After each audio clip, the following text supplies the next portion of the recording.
એક તરફ ગુજરાતમાં મહિલાઓ અને દીકરીઓની સુરક્ષાને લઈને મોટા દાવાઓ કરવામાં આવે છે, પરંતુ આજે ગુજરાતના દાહોદ જિલ્લામાંથી ખૂબ જ દુઃખદ ઘટના સામે આવી છે, જેણે માનવતાને શર્મસાર કરી છે।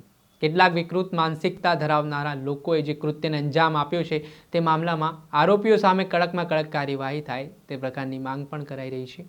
વાત છે સંજેલી તાલુકાના એક ગામની, જ્યાં એક પરિણીતા પર પ્રેમ સંબંધનો આરોપ મૂકી ગ્રામજનોએ તેને માર માર્યો, ત્યારબાદ સ્કૂટર સાથે સાંકળ બાંધીને મહિલાને અર્ધનગ્ન કરી ગામમાં ફેરવવામાં આવી। આ ઘટનાનો વિડીયો સોશિયલ મીડિયા ઉપર વાયરલ થયો અને આ ઘટનાને લઈને લોકોમાં રોષ પણ જોવા મળી રહ્યો છે અને કડક કાર્યવાહીની પણ માંગ કરાઈ રહી છે। ત્યારે આ બાબતોને લઈને સંજેલી પોલીસ સ્ટેશન ખાતે આરોપીઓ સામે ગુનો નોંધાયો છે અને તેમની ધરપકડ પણ થઈ છે। ત્યારે કેવી રીતે આખી ઘટના બની છે વિગતે વાત કરીએ। વૈષ્ણવજન તો તેને કહીએ જે પીડ પરાઈ જાનાને રે। નમસ્કાર દર્શક મિત્રો, નવજન ન્યૂઝમાં આપનું સ્વાગત છે। હું છું ફૈઝાન। આજથી થોડાક સમય અગાઉ દેશમાં મણિપુર આવી જ રીતે ભડકે બળી રહ્યું હતું, જેમાં જે રમખાણ સર્જાયા હતા તેમાં કેટલાક આરોપીઓ દ્વારા 2 જેટલી મહિલાઓને અર્ધનગ્ન કરીને જાહેરમાં ફેરવવામાં આવી હતી અને આ ઘટનાથી સમગ્ર દેશ હચમચી ગયો હતું।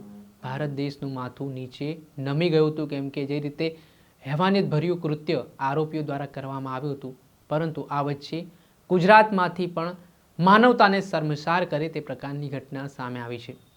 ગુજરાતના દાહોદ જિલ્લાના સંજેલી તાલુકાના એક ગામમાં એક પરિણીતા ઉપર પ્રેમ સંબંધનો આરોપ મૂકીને તે ગામના 15થી વધુ લોકો દ્વારા મહિલાને ઘરે પહેલાં માર મારવામાં આવ્યો, મહિલાને બહાર ઘરમાંથી કાઢીને બાઇક સાથે સાંકળ વડે બાંધીને ઢસડવામાં આવી, એટલું જ નહીં અર્ધનગ્ન કરીને ગામમાં ફેરવવામાં આવી।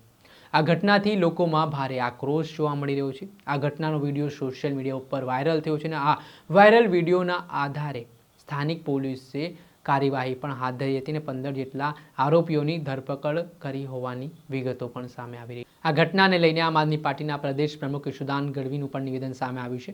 તેમણે ગુજરાતના મુખ્યમંત્રી અને ગૃહમંત્રી ઉપર પ્રહાર કર્યા છે અને આ ઘટના બન્યા બાદ રાજીનામાની માંગ કરી છે। સાથે જ તેમણે કહ્યું છે ગુજરાતમાં હત્યાઓ અને દુષ્કર્મની ઘટનાઓ છે તે સામાન્ય બની ગઈ છે। પહેલાં તો શું કહી રહ્યા છે આમ આદમી પાર્ટીના પ્રદેશ પ્રમુખ ઈશુદાન ગઢવી તે સાંભળી લો। ગુજરાતમાં પણ મણિપુર જેવી ઘટના બની।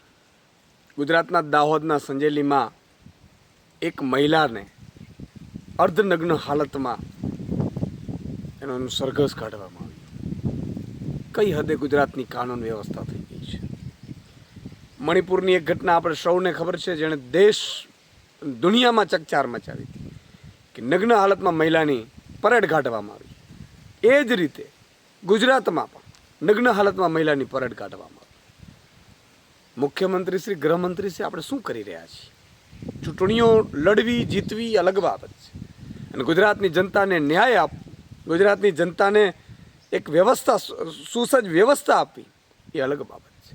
મને લાગે છે કે હવે મુખ્યમંત્રી અને ગૃહમંત્રીએ હવે યા તો એણે રાજીનામા આપી દેવા જોઈએ, અથવા તો આવી ઘટનાઓ ન બને જે છાસવારે બની રહી છે ગુજરાતમાં। હત્યા, બળાત્કાર, ડ્રગ્સ આ તો કોમન થઈ ગયું ગુજરાતમાં, પરંતુ હવે તો સાહેબ મહિલાઓની નગ્ન પરેડો થાય છે। ખરેખર કાળજું કંપાવનારી ઘટના છે।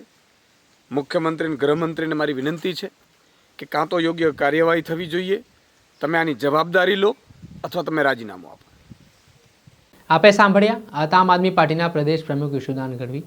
તેમણે પોતાના નિવેદનમાં જે રીતે થોડાક સમય અગાઉ મણિપુરમાં જે ઘટના બની, જેમાં 2 જેટલી મહિલાઓને આરોપીઓ દ્વારા અર્ધનગ્ન કરીને ફેરવવામાં આવી હતી, તે ઘટના ગુજરાતમાં બની હોય તે બાબતે તેમણે સરખામણી કરી છે। સાથે જ આરોપીઓ સામે કડકમાં કડક પગલાં લેવાની પણ તેમણે માંગ કરી છે અને તેમણે ગૃહમંત્રી હર્ષ સંઘવી અને મુખ્યમંત્રી ભૂપેન્દ્ર પટેલના રાજીનામાની પણ માંગ કરી છે અને ગુજરાતમાં કાયદા અને વ્યવસ્થાની સ્થિતિને લઈને પણ તેમણે સવાલ ઉઠાવ્યા છે। વાત આટલીથી ન અટકતા આમ આદમી પાર્ટીના ડેડિયાપાડાના ધારાસભ્ય ચૈતર વસાવાએ પણ આ મામલે પ્રતિક્રિયા આપી છે। જે રીતે દાહોદના સંજેલીમાં મહિલાને બાઇક પાછળ સાંકળ વડે બાંધીને અર્ધનગ્ન કરીને ફેરવવામાં આવી છે તે મામલે તેમણે પોતાનો રોષ વ્યક્ત કર્યો છે। ને આ જે જઘન્ય કૃત્ય કરનાર આરોપીઓ છે તેમની સામે કડકમાં કડક પગલાં ભરવામાં આવે, આ સમગ્ર કેસ છે તે ફાસ્ટ ટ્રેક કોર્ટમાં ચલાવવામાં આવે તે પ્રકારની માંગ કરતા શું કહી રહ્યા છે ધારાસભ્ય ચૈતર વસાવા તે સાંભળી લો. દાહોદ જિલ્લાના સંજેલી તાલુકામાં પરિણીત મહિલાને ઘરમાંથી કાઢીને 15 જેટલા ઈસમો એને સાંકળ વડે બાંધી ગાડી પાછળ બાંધીને પૂરા ગામમાં અર્ધનગ્ન અવસ્થામાં ફેરવીને એને વરઘોડો કાઢે છે. એ વાતને જાણીને ઘણું દુઃખ થયું છે. આ ઘટનાને અમે સખત શબ્દોમાં વખોડી કાઢીએ છીએ. સાથે સાથે અમે એટલા દુઃખી થયા છે કે આટલા મોટા ગામમાં મહિલાઓ પણ હશે, વડીલો પણ હશે અને પદાધિકારીઓ પણ હશે, છતાં આવું ઘીનોનું કૃત્ય કરનાર લોકોને એમણે રોક્યા કેમ નથી એ સવાલ ઉપસ્થિત થાય છે. ગુજરાતમાં કાયદો અને વ્યવસ્થા ખાડે ગઈ છે. આપણે મહિલા સલામતીની વાતો કરીએ છીએ, પણ રોજબરોજના પેપરોમાં જોઈએ છીએ, આવા મીડિયામાં જોઈએ છીએ, ન્યૂઝમાં જોઈએ છીએ, ત્યારે આપણી મા બેટીઓ સલામત નથી અને આવી તાલિબાની સજાની પણ આપણી મા બેટીઓ ભોગ બને છે. ત્યારે ખૂબ જ દુઃખ થઈ છે.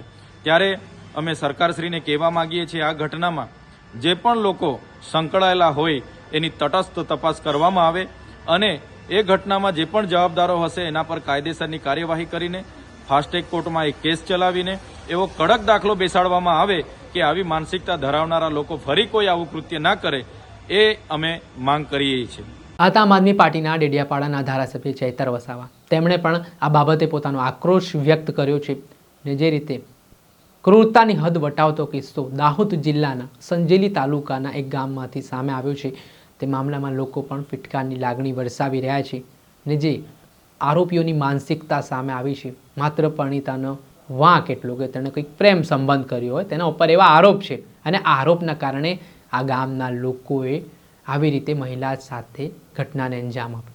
હજી પણ ગુજરાતના કેટલાક ગામડાઓમાં આ જ પ્રકારની સ્થિતિ જોવા મળે છે, જ્યાં મહિલાઓને, દીકરીઓને આવી રીતે જાહેરમાં મારવામાં આવે છે, તેમને તાલિબાની સજા આપવામાં આવી છે. આના કારણે આવા આરોપીઓ સામે કડકમાં કડક પગલાં લેવાય તે પ્રકારની માંગ પણ કરાઈ રહી છે. દર્શક મિત્રો, નવજીવન ન્યૂઝને આપ લાઇક કરી લો, સબસ્ક્રાઇબ કરી લો અને આવા સમાચાર જોવા માટે જોડાયેલા રહો. વૈષ્ણવજન તો તેને કહીએ જે પીડ પરા